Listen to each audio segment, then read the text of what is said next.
Bonsoir et bienvenue dans le journal de RTI2, la chaîne la plus proche de vous.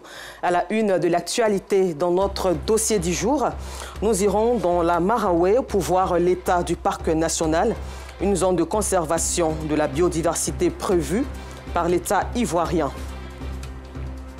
Et puis en Somalie, hier samedi, un double attentat à la voiture piégée a fait au moins 100 morts et 300 blessés. Encore merci à vous de nous suivre sur RTI2. Tout de suite, notre rubrique du jour.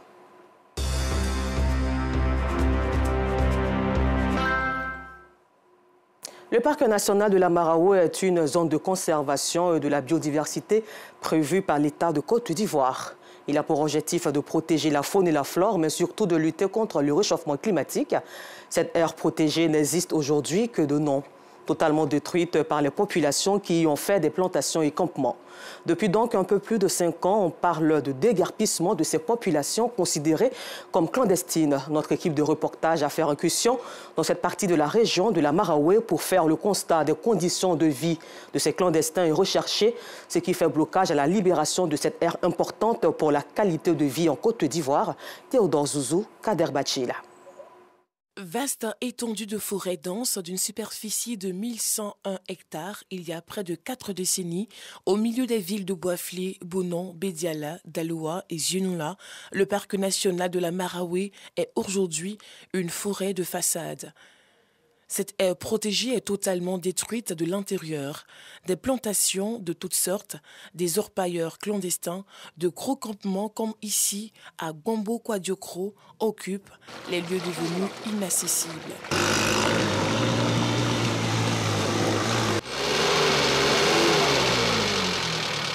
On n'a pas de camion pour pouvoir circuler sur Gbangbo. C'est les mototaxis qu'on utilise ici à Bonon sur Gbangbo. C'est difficile de rentrer sur Gbangbo. La pénibilité de l'accès est aggravée par la saison des pluies. Les ponts de fortune érigés sur la voie font des engins à 2 roues et des tricycles, les autorisés, au détriment des voitures et des camions. Au bout de multiples efforts, Gombo Kwadiokro est enfin accessible. Cet attroupement de personnes est justifié par la présence d'agents de l'Office ivoirien des parcs et réserves, OIPR, venus sensibiliser les populations à quitter volontairement le parc. Quand on sait qu'à 10 km de là, il y a toutes les commodités pour votre bien-être, mais pourquoi ne pas partir là? Il y a une école pour les enfants, il y a de belles maisons, il y a l'électricité, il y a la sécurité. Mais c'est mieux qu'ici. Et si vous êtes à l'intérieur d'un parc, vous devez être là. Quand vous voyez les agents, vous fuyez. Donc, il est temps aujourd'hui que vous compreniez que dans le parc, là, ce n'est pas un lieu où vous devez habiter. Un message que refusent d'entendre ses habitants. Bien au contraire, ils plaident pour rester définitivement dans le parc. Tout ce que le chef vient de me rapporter, nous prenons acte de ça. Nous ne disons pas que nous avons un autre langage rebelle envers les décisions de l'État. Mais nous plaidons toujours auprès de l'État pour que vraiment il pense à notre situation. Mais que dit la loi en matière de déclassement d'un tel site? Une aire protégée ne doit pas être habitée. Une aire protégée aussi peut être déclassée, mais selon des conditions, uniquement à l'Assemblée nationale. Ce site est tellement important pour le réseau national des aires protégées qu'on ne peut pas le déclasser. Dans cette bourgade, il existe des écoles où l'uniforme national n'est pas une exigence. Les enseignants sont des bénévoles. Ils sont à la tâche pour l'instruction des apprenants contraints de rester sur place. Ils ne peuvent parcourir 15 km à pied pour se rendre à Bonon, la ville la plus proche. Comme il n'y a pas les enseignants de l'État ici, nous, en tant que grands frères, pour ne pas laisser traîner les enfants, c'est dans ce cadre-là que vraiment on a eu cette volonté de faire ce travail. Le comité de gestion de ces établissements informels a reçu par erreur des instituteurs selon la direction régionale de l'éducation nationale et de l'alphabétisation DRENA de Boaflé. Ce sont des écoles clandestines. Ce sont des écoles qui n'ont pas de code, qui ne sont pas donc reconnues dans le parc scolaire de l'État de Côte d'Ivoire, du ministère de l'Éducation nationale. Il est donc illégal aussi d'y envoyer des enseignants de l'État de Côte d'Ivoire. Je ne peux pas donc dire qu'elles sont légales, mais les enfants qui y sont ont besoin justement d'aller à l'école. Pour le COJES, ces écoles sont légales. La première année, on a fondé l'école, on a eu les maîtres d'étage ici. En ce moment, il n'y a pas d'inspection à Bonon. L'inspection se trouvait à Bois-Plé. Et on est parti au niveau de l'inspection de Bois-Plé et on nous a donné les instituteurs d'état d'ici. Voilà. Ça prend un coup qu'on avait sorti d'ici. Donc, depuis la création, l'État savait qu'il avait une école ici. Les élèves sont pour la plupart sans extrait de naissance selon l'ADRINA. Au cours moyen, deuxième année, des arrangements sont faits entre les COJES locaux et les établissements formels de Bonon et d'autres villes plus proches pour permettre aux élèves de présenter l'entrée en sixième. Une situation qui n'arrange guère ces enfants, ni les parents, encore moins les autorités régionales de l'éducation et de l'alphabétisation. On ne peut pas donc accepter que ces enfants-là soient arrimés donc à des écoles formelles sans qu'on sache exactement d'où ils sortent, comment ils sont formés, est-ce qu'ils sont à l'état civil, est-ce que véritablement ces écoles donnent donc des formations de qualité conformément aux normes pédagogiques édictées par donc, le ministère de l'Éducation nationale. Éviter donc qu'on nous envoie des enfants qui ne méritent pas d'aller en sixième et qui vont donc venir remplir donc nos écoles sans avoir donc la possibilité de lire ni écrire. Mon rôle, c'est de faire en sorte que tous les enfants de Côte d'Ivoire, où qu'ils se trouvent, sachent lire et écrire et qu'ils soient donc des élèves aptes à répondre justement aux normes de qualité.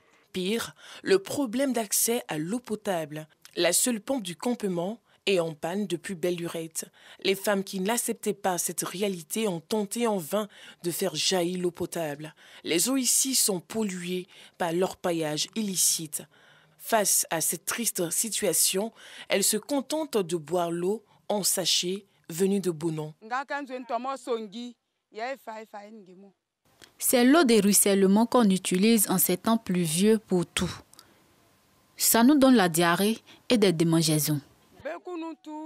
Ces problèmes de troubles cutanés et de diarrhée sont confirmés par une organisation non gouvernementale qui opère dans le domaine de la santé à Bonon. On a 60% de cas de démangeaison, comme on peut l'appeler, infection cutanée. L'eau n'est pas potable. Et le cas de diarrhée, on a 55%. Les populations de Gbombo-Kwadiokro sont conscientes de l'illégalité dans laquelle elles vivent. Elles sont toujours sur le qui-vive. En marge des actions de sensibilisation, des opérations de contrôle et de sécurisation sont menées par les agents de l'OIPR. Des arrestations sont faites et les présumés coupables sont conduits devant les tribunaux. Dans le cadre de la restauration du parc national de la Marawe, nous sommes en train de tout mettre en œuvre pour permettre à ces personnes de sortir du parc. Ce n'est pas des endroits où ils peuvent rester éternellement, ce n'est pas possible. Il faut qu'ils comprennent ça. Ces agents reçoivent la visite de leurs responsables hiérarchiques, une visite inopinée pour s'enquérir de leur état de santé sur le terrain. Ce site est devenu un lieu sans loi. Nous sommes exposés à beaucoup de risques. Il y a des agents en patrouille qui vraiment sont pris à partie. Voilà, des agents blessés à la machette. J'étais chargé d'appréhender le délinquant. Il avait une machette en main. Il m'a blessé. J'ai vraiment perdu le sang. Qui ont tous des calibres 12, donc il faudrait faire très attention. Restez vigilants. Pour le responsable de la zone centre de la libération de cette aire protégée est la seule alternative pour ces occupants illégaux. C'est occupé à plus de 70% par les activités humaines, malgré son état de dégradation. Mais si son statut de parc est toujours maintenu, c'est parce qu'il est important pour le réseau des aires protégées et il ne peut pas être déclassé. Donc les populations gagneraient à sortir pour aller vaquer à leurs occupations hors du parc parce que ce parc ne sera jamais déclassé. L'autorité administrative de la région abonde dans le même sens. Aire protégée, donc qui a un impact très important sur le phénomène climatique. Et puis, il entache sérieusement la réputation de la Côte d'Ivoire, surtout au niveau de notre production cacaoyère. Et c'est une préoccupation pour le gouvernement parce qu'il faut que ces personnes partent. Mais leur départ ne peut pas s'obtenir simplement par un décret, une loi, un arrêté. C'est une volonté commune. Ce que le gouvernement recherche, ce n'est pas de leur faire du mal, mais c'est qu'ils sortent. En dehors de Gbambo Kwadiokro, plusieurs autres campements existent avec les mêmes conditions précaires. Leurs populations sont invitées à libérer le parc afin de bénéficier de meilleures conditions de vie. Un commentaire signé Joël Gossé. Octobre rose, la lutte contre les cancers du sein et du col de l'utérus s'accentue. Endeuillant de nombreuses familles faute de dépistage précoce. Pour remédier à cette situation inconfortable, un groupement de jeunes filles de Makori à Lyodan, en collaboration avec l'ONG Action pour le Bien, vient en aide aux femmes dans l'objectif de leur permettre plutôt de connaître leur statut. Un reportage signé Théodore Zouzou, commenté par Afisiata Karamokodoso. Makori, mosquée Isnasaria du quartier sans fil. Les femmes de la cité ont effectué massivement le déplacement. On vous a dit ce matin que les sages-femmes sont là, ils vont nous contrôler par rapport au cancer, au sein, à l'utérus aussi. Elles sont sensibilisées sur l'importance du dépistage du cancer du sein et du col de l'utérus. Une initiative des jeunes filles du quartier en collaboration avec la Fondation Action pour le Bien pour dire non à ces deux pathologies qui endeuillent de nombreuses familles. Nous avons remarqué que dans notre quartier, il y a beaucoup de femmes qui ne connaissaient même pas ce que c'est que le cancer. Voilà pourquoi nous avons fait appeler l'association APB pour venir sensibiliser les femmes et puis en même temps faire le dépistage du cancer du col de l'utérus et du sein. Ce genre de pathologie, comme toute pathologie, mais essentiellement ces pathologies de cancérologie, d'oncologie, plus tôt c'est diagnostiqué, mieux c'est et les prises en charge sont plus faciles. C'est pourquoi nous nous inscrivons par anticipation afin de permettre au maximum de pouvoir savoir leur état de santé. Après la sensibilisation, ces femmes, tour à tour, suivent un parcours. On fait le tri ici. On ne fait pas le dépistage du cancer du col chez toutes les femmes. Par exemple, celles qui seront déjà ménopausées, c'est préférable de faire le frottis. Et aussi, à moins de 25 ans, on va faire plutôt le sein et voilà, donner des conseils d'usage. Elles sont par la suite dirigées vers les salles prévues pour les examens. La palpation mammaire est faite face à la caméra. En palpant les seins, si elle remarque qu'il y a une boule, immédiatement, elle va chez un médecin gynécologue consulter. En faisant l'autopalpation, quand elle appuie le mamelon, qu'elle remarque, si elle n'est pas nourrice, qu'il y a du lait, il y a du sang, ou bien il y a un liquide qui coule, immédiatement, elle va voir un gynécologue. Et c'est le gynécologue, après l'examen, s'il y a lieu de lui donner soit une échographie ou bien une mammographie à faire. Pour le cancer du col de l'utérus, on ne peut pas faire l'analyse seul. Il faut aller voir un médecin ou une sage-femme qui va faire une inspection visuelle à l'acide acétique. Je n'ai rien, je suis contente. Je peux faire la palpation seule à la maison. Vu que la sage-femme m'a montré comment il faut le faire. À mi-journée, un bilan est dressé. Et actuellement, nous sommes environ 75-100 femmes dépistées pour les deux cancers. On a des cas de cervicite et puis d'autres lésions. En moyenne, 8-10 femmes. Les cas de lésions et autres maladies sont conseillés et référés. Selon les spécialistes, les cancers de sein et du col de l'utérus se guérissent à condition qu'ils soient dépistés très tôt. À la place Inch'Allah de la commune de Koumassi, rendons-nous pour y vivre l'apothéose de la première édition du concours artistique dénommé Côte d'Ivoire. Ici, c'est chez moi, Koumassi Tour 2022. Une compétition qui vise à promouvoir les jeunes talents dans l'ombre. Clarisse Kanyala. Il a fait de la peinture sa passion depuis l'âge de 10 ans. Pétri de talent, Abou est installé dans ce petit magasin d'environ 10 mètres carrés au quartier EMCC dans la commune de Koumassi, ce depuis 15 ans. Malgré ses beaux et sublimes tableaux qu'il prend plaisir à peindre, il lui est difficile de trouver des clients. Mon rêve d'abord, je me fais connaître. À partir de là, je peux avoir quand même des gens qui ont déjà des galeries d'art qui peuvent s'intéresser à moi, peuvent venir commander des tableaux chez moi. Peut être comme en Côte d'Ivoire, comme ailleurs. Ils sont nombreux, ces jeunes artistes de Koumassi confinés dans les ghettos. C'est le cas du groupe First Melody. Malgré la voix mélodieuse et limpide des membres de ce groupe, ils ne chantent que dans des cérémonies organisées dans leur quartier depuis plus de 10 ans maintenant. Ici, nous vivons des petits spectacles. Nous sommes accompagnés par des groupes, un orchestre qu'on appelle Tout Réseau. Nous vivons dans l'ombre parce que nous ne sommes pas connus du grand public. Et nous, notre rêve aujourd'hui, c'est d'être connus. Un groupe First Melody, parce qu'on a quelque chose à donner, on a quelque chose à apporter aussi. Pour promouvoir le talent de ces jeunes artistes de Koumassi, Ulrich Konan-Kouadio, fils de la commune, initie alors « Ici, c'est chez moi Koumassi », une compétition qui vise à mettre en lumière le talent de ces artistes. Nous avons eu au total 100 jeunes artistes, peintres, décorateurs, stylistes, humoristes, chanteurs qui ont compéti sur une même scène. Et nous voulons dire merci à ces jeunes talentueux qui aujourd'hui nous ont démontré qu'ils ont du talent. À l'issue de la compétition, la vieille mère Nouchi et le groupe First Melody remportent cette première édition. Ce trophée, on le doit à ceux qui croient en nous pour dire qu'en Côte d'Ivoire, à Koumassi, il y a des talents, il y a des gens qui peuvent sortir comme les Assalfo, comme les Maître James, c'est possible ici. Je suis très contente du fait que j'ai eu ce trophée. Poto dans sauce arachide, Konori dans sauce graine. Moi, la mère des lieux, c'est pas son mougou, hein. C'est mon yéré même qui est là. Ici, c'est chez moi Koumassi, une initiative qui rencontre l'adhésion des autorités communales. Le maire soutient les 2 meilleurs candidats. Leurs projets seront portés par le maire de façon à ce que, si c'est des chanteurs, pour que leurs produits soient rendus concrets sur le marché. Cette compétition a débuté dans les sous-quartiers de la commune depuis le 3 juillet 2022. Fini, ici c'est chez moi Koumassi 2022.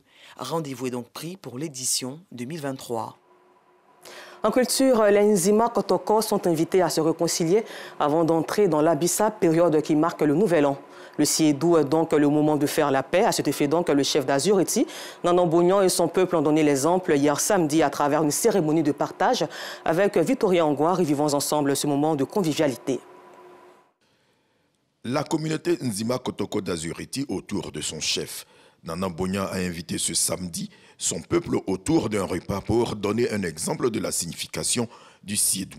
Il est écrit même dans la tradition Nzima, à Fonche, qui veut dire laisse tomber le pardon. Nanan Bognan a invité sa population pour qu'on puisse au moins se pardonner avant d'entrer dans la nouvelle année. Nous avons fait des accolades pour dire non, que tout ce qui s'est passé, on a laissé tout tomber. Comme on veut rentrer dans la nouvelle année, il va falloir que nous soyons un pour qu'au moins la nouvelle année des Nzima puisse nous trouver. Sincère volonté de régler les différends et repartir sur de nouvelles bases. Il est admis que les Nzima utilisent la période du Siédou pour se réconcilier. Échange de nouvelles, paroles des uns et des autres pour exprimer ce qu'ils ont sur le cœur. Invitation à l'apaisement par le chef. Avant d'arriver à la Bissa, il faut que tout ce qui est problème entre nous soit réglé. S'il y avait un problème, on ne serait pas réunis. Donc pour nous, il n'y a pas de problème. Le peuple est vraiment d'accord avec lui, mais tout en lui demandant une doléance. Le cœur libéré avant d'aller à la Bissa. C'est maintenant la libation en direction de la Fonche, qui est la divinité du pardon. Objectif, bénir cette entente, cette réconciliation scellée avec à la clé le remerciement à Dieu. Et puis toujours à Bassam, après une semaine de retraite, les dépositaires de l'Abissa ont remis le tam-tam au roi d'Nzima Kotoko. Celui-ci, à son tour, a remis le dongolé au peuple. La recherche de la paix au centre des conversations et des activités du côté de la commune d'Abobo. Les jeunes de la dite commune ont initié un tournoi de football pour promouvoir la paix, la solidarité, le vivre ensemble au terrain du quartier d'Okui. Olympe qui opposait le FC Victoire d'Abobo au FC Olympe. Nous y reviendrons dans nos prochaines éditions. En Somalie, le bilan du double attentat à la voiture piégée qui a frappé hier samedi, à quelques minutes d'intervalle, Zobé et Mogadiscio, la capitale somalienne, ne cesse de s'alourdir. Le bilan officiel fait état d'au moins 100 morts et 300 blessés. Et puis au Brésil, plus de 156 millions de personnes étaient aux urnes ce dimanche 30 octobre. Dans ce climat ultra polarisé, les réseaux sociaux ont charrié des torrents de désinformation et les candidats se sont insultés copieusement devant les dizaines de millions de téléspectateurs. Encore merci et bonne suite de programme sur RTI2, la chaîne la plus proche de vous.